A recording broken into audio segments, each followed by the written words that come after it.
Құрметті соты болмай екен айтылмай, бірақ Нұрым пен Нұркенова арасындағы беттестіру. Сіз Нұркенованың. Нұрбекова кешірім сұраймын.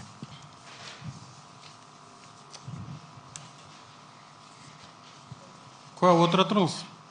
Осы орайда мына бейнежазбаға қатысты сұрақ. Беттестіру хаттамасын жариялап беріңізші.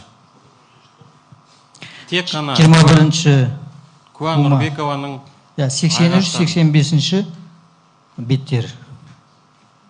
Нұрымов пен Нұрбекованың арасындағы беттестіру қорғаушысының қатысуымен. Жариялаңыз. Жарияладым ғой. 21-ші ұлма. 83-85-ші бет. Жариялай беріңіз деймін. Сол бейнежазбаны жүргізуін қамтамасыз етсеңіз. Бұл жерде көрініп тұр, Нұрбекованың қазақ тілінде емін еркін және ешқандай қысым болып жатқан жоқ.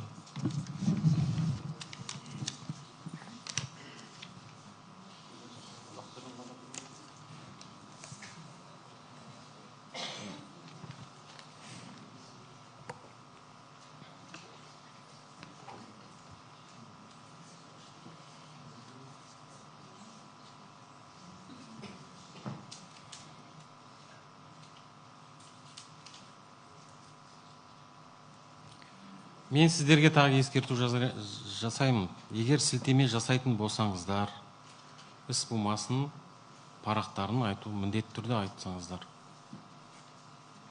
Зерттеу кезінде. Болады.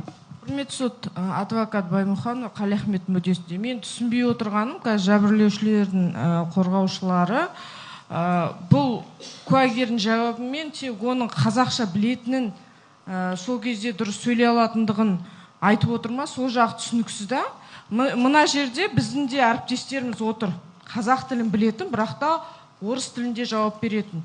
Бұл не үшін керек? Мен сол жағын түсінбеймін. Бұл уақыт созып отыр ғой. Бұл куәнің сотқа дейінгі тергеп тексеру барысында берген айғақтарын жариялап отырған себебі, оның алдындағы айғақтармен қарам қайшылықтар бар. Сондықтан жариялап отыр. Қазір жәбірленушінің қорғаушысы айтты.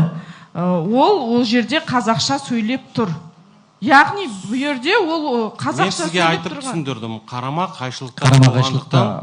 Мен қарама қайшылық болса сол жағын оқымайсыз ба? Ұрысудың қажет жоқ. Мен сізге айтып тағы да түсіндіріп отырмын. Қарама қайшылықтар болғандықтан сот жариялап отыр ол айғақтардың бәрін.